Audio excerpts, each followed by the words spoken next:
Salut, bienvenue dans cette vidéo. Aujourd'hui, nous verrons comment vendre sur Facebook avec les mots. Beaucoup de personnes aujourd'hui rencontrent cette difficulté, comment écrire un texte qui convertit ou encore écrire un texte qui fait vendre. Écrire un texte qui fait vendre. Si vous avez des difficultés à vendre, si vous écrivez des textes qui ne sont pas pertinents, qui n'arrivent pas à toucher le cœur de sa cible, alors suivez bien cette vidéo. Mais avant d'aller plus loin, je vous demande de vous abonner, de liker, de commenter, de partager et d'inviter d'autres personnes à suivre cette chaîne.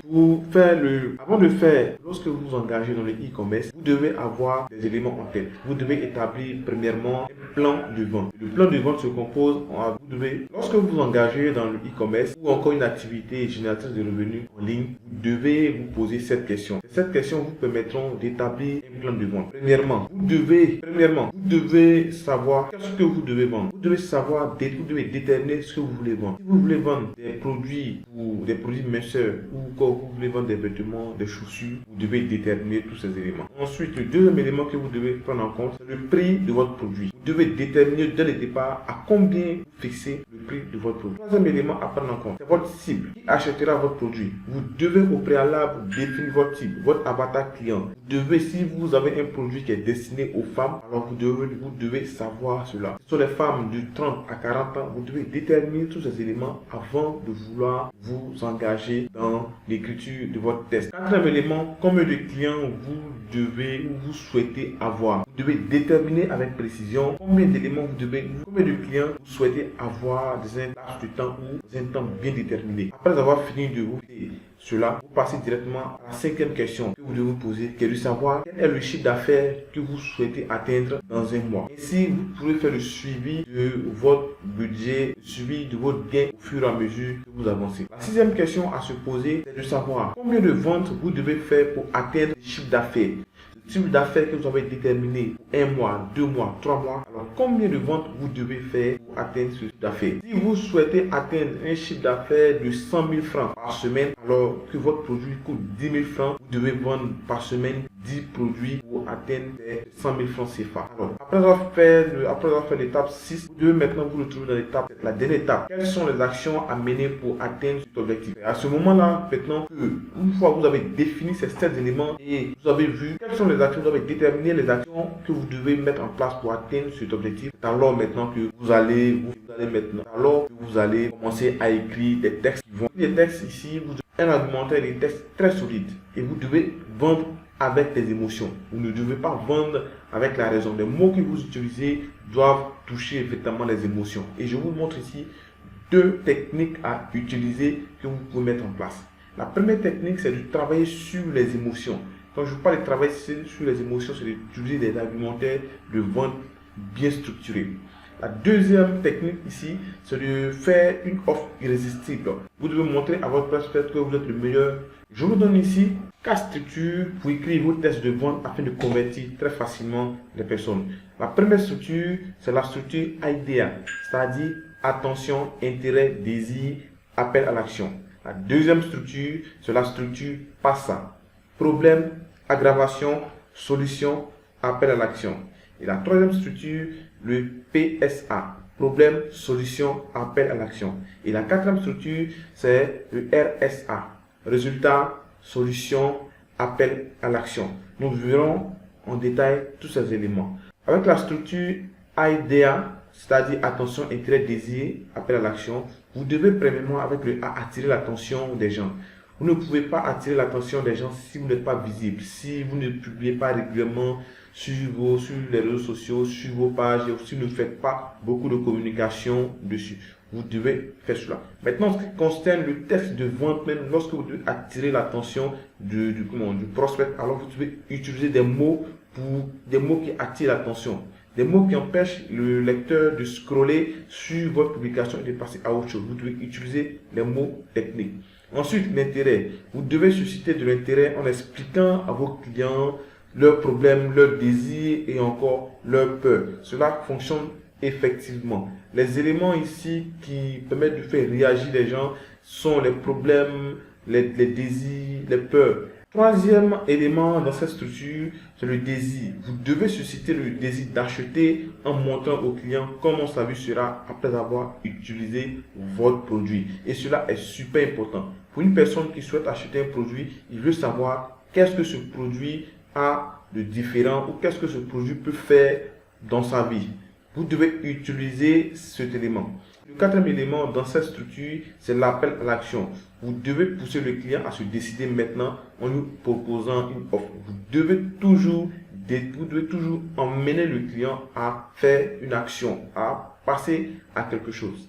Tant que vous ne montrez pas au prospect qu'il peut ou qu'il doit passer à l'action, ce dernier ne se décidera pas. Alors vous pouvez utiliser cette structure.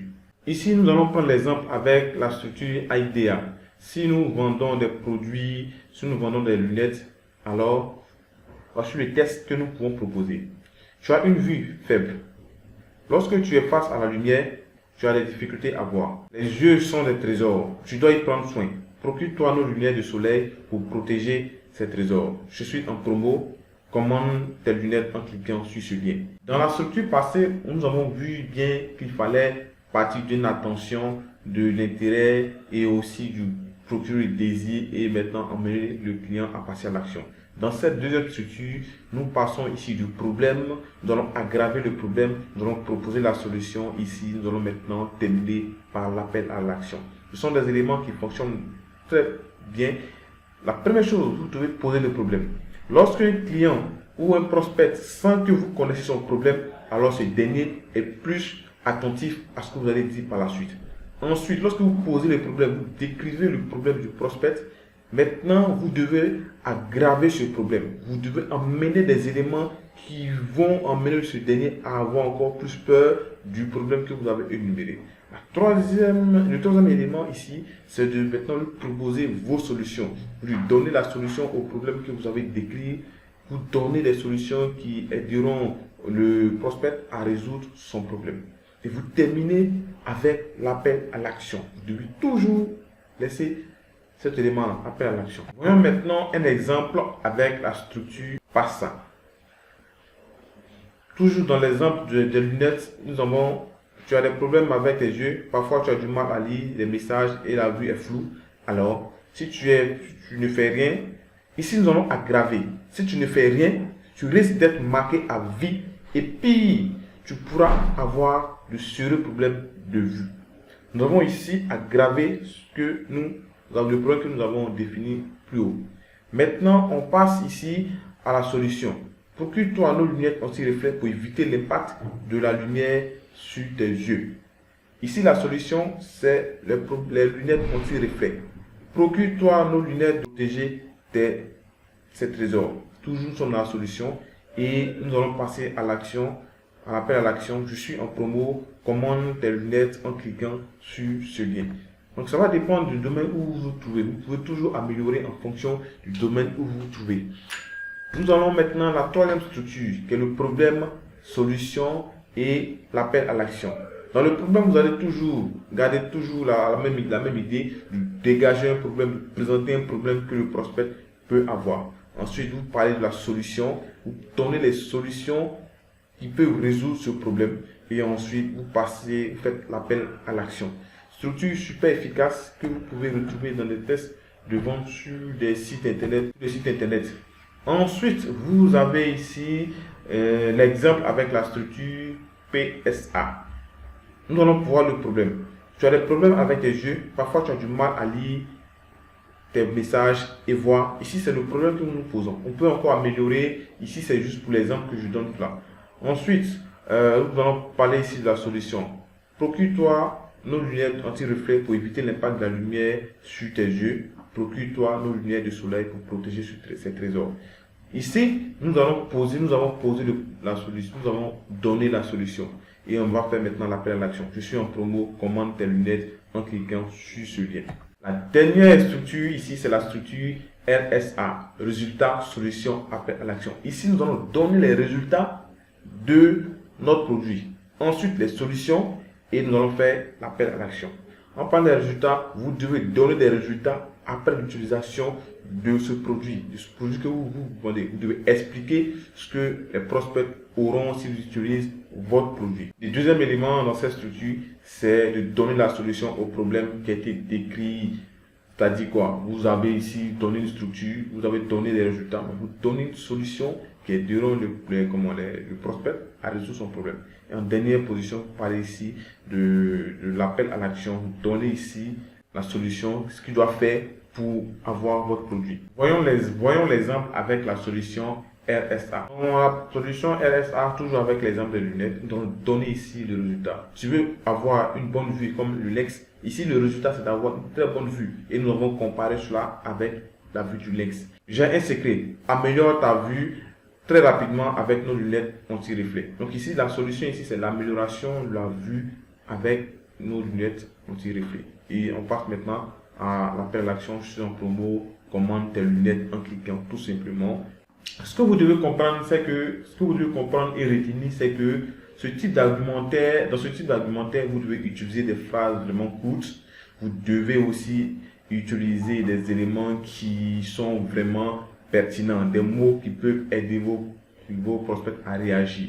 Ensuite, après 3 lignes, vous démarrez un nouveau paragraphe et vous devez aussi faire des phrases simples, sujet, verbe, complément. Évitez d'utiliser des phrases trop longues et aussi des mots complexes qui peuvent déranger. Mais il peut arriver parfois que ce soit des mots de votre niche, des mots de spécialité, mais vous devez toujours trouver des mots qui peuvent être bien assimilés par vos prospects. Je vous donne rendez-vous dans une prochaine vidéo où nous verrons la deuxième technique sur comment faire une offre irrésistible et avoir encore plus de clients. N'hésitez pas toujours à vous abonner, à partager, à commenter et inviter d'autres personnes